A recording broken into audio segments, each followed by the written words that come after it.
राधे राधे। अब हम श्रीमद् भगवद गीता के 21वें श्लोक की चर्चा करते हैं, जिसमें संजय कहते हैं कि ऋषिकेशं तदा वाक्यम् इदमाह महीपते सेनयोरुभयोर्मध्ये रसं स्थापय मेच्युत। अब यहाँ जो चर्चा होती है ऋषिकेश भगवान से, अर्जुन कहते हैं कि हे अच्युत, दोनों सेनाओं के मध्य मेरे रथ को आप खड़ा करिए, अब मैं यहाँ देखना चाहता हूँ।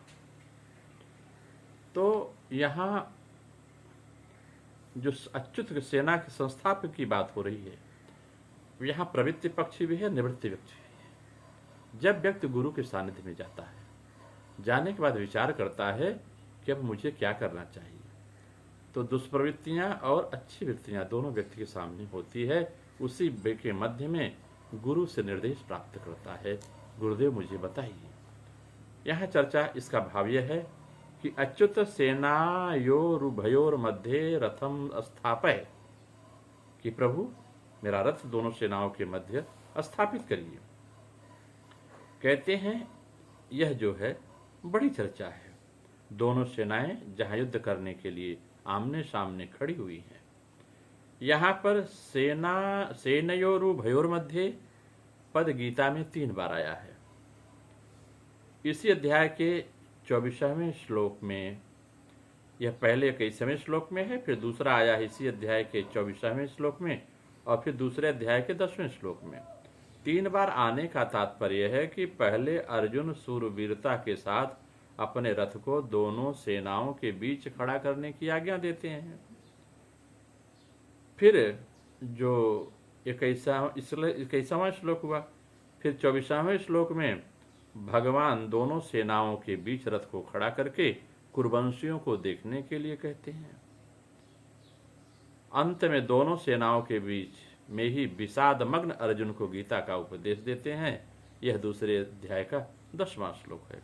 इस प्रकार अर्जुन में शूरवीरता थी, बीच में कुटुंबियों को देखने के मोह के कारण उसकी युद्ध से उपरति हो गई थी, युद्ध से भाग रहा था, और अंत में उसको भगवान ने गीता का महान उपदेश दिया।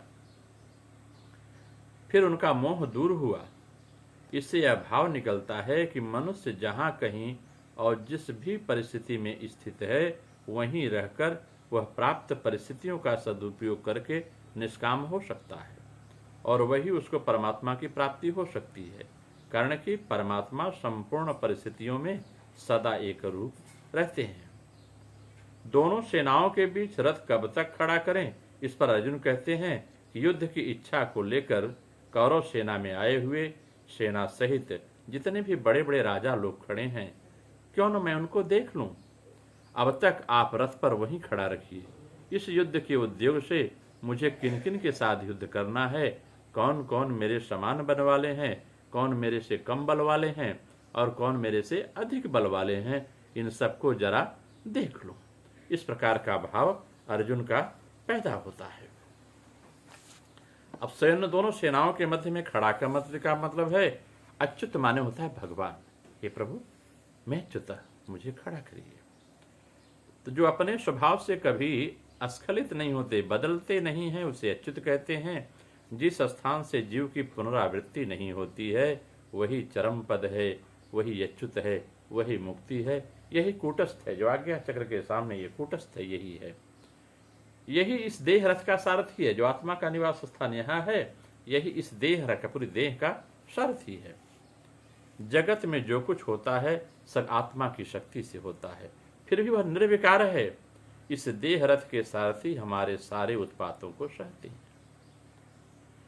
इसमें उनका अपना कोई प्रयोजन नहीं होता। जैसे हम करेंगे वैसे वो सहयोग करते जाते हैं, तथापि सबके सारे प्रयोजनों का सदा के लिए विधान रखते हैं। हम उनके ऊपर भी हुकूमत करना चाहते हैं, यही हमारा घमंड है। हम परमात्मा की आवाज आती है, उस पर भी हम विरोध करके अपने घमंड को लाद देते हैं, अपने अभिमान को लाद देते हैं। परंतु भक्त के अधीन रहने वाले भगवान भक्त के ऊपर कदापि क्रोध नहीं करते। भगवान आत्मा के रूप में सबके हृदय में विराजमान है, और वह सदा से ही भक्त के भले बुरे सारे अनुरोधों की रक्षा करते आए हैं। इसी कारण हमारे घमंड यानी अभिमान का कभी अंत नहीं होता। हम समझ नहीं पाते कि हम अच्छे में हैं या बुरे में हैं, लेकिन साधना करते करते साधक की इच्छा हुई कि साधना को बंद करें। वह इसमें भी असम्मत नहीं हुए। अगर आप साधना बंद कर देंगे प्रेरणा आएगी, लेकिन वह आपको रोकेंगे नहीं।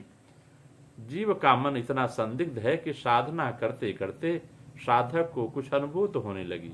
तब उसके मन में संदेह होने लगा कि जो अनुभव हो रहा है वह वस्तुतः क्रिया साधना का फल है या ऐसे ही बीच बीच में सबको हुआ करता है। मन में जब ऐसी इच्छा हुई तो जो सारी इच्छाएं पूरी करते हैं, जिनकी अपनी कोई इच्छा नहीं है, उस परमात्मा को एक बार निवेदन करके यह देखने की इच्छा हुई कि क्रिया रहित होकर कैसे रहा जाता है। यही है विषाद योग अर्जुन का, कि न लड़े तो क्या होगा। प्रवृत्तियां इस अवस्था को जोड़ कर सकती हैं या नहीं, यह बात अर्जुन समझ रहा है। अब भगवान इसे अपनी व्याख्या के तहत लेते हैं। अब इस श्रीमद् भगवद गीता को समझने के लिए यहां हमें इसकी गहराई को समझना पड़ेगा।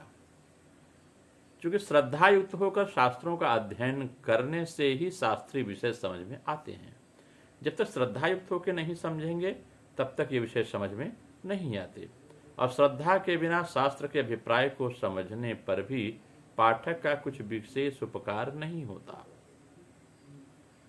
चरित्र को सुंदर बनाए बिना कोई अनंत ज्ञान सिंधु का एक बिंदु भी प्राप्त नहीं कर सकता। इसलिए चरित्र और चित्र आपका सुंदर बनना चाहिए, जिससे जीवन कृतार्थ हो जाता है। जीवन की कृतार्थता के लिए पूर्ण आचरणनिष्ठ, संयत और साधु जीवन प्राप्ति का प्रयत्नशील होना पड़ता है। जो चरित्रहीन और व्यग्र चित्र हैं तथा नाना प्रकार की वासनाओं में फंसे रहते हैं, उनको कभी उस अनिर्वचनीय इंद्रिय अगोचर, जो इंद्रियों से नहीं जाना सकता, तथा परम ध्रुव सत्य स्वरूप का संधान नहीं मिल सकता। इसके लिए शास्त्रीय दृष्टि और शास्त्रों का के प्रति श्रद्धा होना बहुत आवश्यक है। शास्त्र पढ़कर भी लोग मूर्ख रह जाते हैं, ज्यादा ज्ञान नहीं कर पाते। कारण यह है केवल ग्रंथ के अभ्यास से शास्त्रों का पढ़ना पूर्णतः सार्थक नहीं होता। शास्त्रों को पढ़कर यदि उसमें हृदय में तत्व ज्ञान की प्राप्ति के लिए उत्साह पैदा ना हो, तो ज्ञान और भक्ति प्राप्ति के लिए मन में चेष्टा ना हो, तो वह शास्त्र अध्ययन केवल श्रम मात्र है, केवल एक काक की तरह भाष्य रह जाता है। यह ठीक है कि शास्त्रों के अभ्यास से हमको भगवान या आत्मा के विषय में कुछ न कुछ परोक्ष ज्ञान हो जाता है, परंतु जब तक साधना के द्वारा तत्व साक्षात्कार नहीं होता अथवा शास्त्र प्रतिपादन का ज्ञान अनुभव नहीं होता, तो शास्त्र को पढ़कर आध्यात्मिक ज्ञान प्राप्ति के लिए मन पूर्णतः सचेष्ट नहीं होता। तब तक समझना चाहिए कि हमारा परिश्रम व्यर्थ है।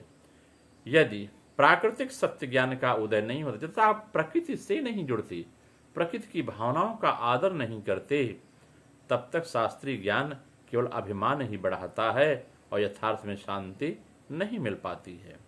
साधु जन कहते हैं कि जो पुरुष गुरु और वेदांत वाक्य में श्रद्धालु होकर के साधना की चेष्टा करेगा, उसका जीवन निश्चय ही कृतकृत्य हो जाएगा, इसमें कोई संदेह नहीं है। गीता सर्व शास्त्रों का सारभूत है। कहते हैं हमारे देश में अनेक सनातन धर्म में अनेक शास्त्रीय ग्रंथ हैं जिसको जीवन भर पढ़ के समाप्त नहीं किया जा सकता। ऐसा संभव नहीं है कि हम शास्त्रीय शास्त्रों को पढ़ लें, लेकिन जो सार है उसको ग्रहण करना ही बुद्धिमानी है। इसीलिए गीता सारे शास्त्रों का सारभूत है। इसलिए एकमात्र गीता को पढ़ने से ही सब शास्त्रों के पाठ का फल मिल जाता है। जीवन क्या है, जीवन का लक्ष्य क्या है, जन्म क्या है, मृत्यु क्या है, आत्मा क्या है, मन क्या है, प्रकृति क्या है, किस मार्ग का अवलंबन करने से जीवन यथार्थ लक्ष्य की ओर हो सकता है। साधन के मार्ग में नाना प्रकार के विघ्न और उन्हें दूर करने के उपाय तथा भगवत प्राप्ति, ज्ञान प्राप्ति की साधना आदि अनेक विषयों का उपदेश श्रीमद् भगवद गीता में भगवान नारायण ने अर्जुन को लक्ष्य करके जगत और मानव कल्याण के लिए गीता में प्रदान किए हैं। आगे हम कल इसकी फिर व्याख्या करेंगे। तब तक के लिए नमो नारायण। राधे राधे।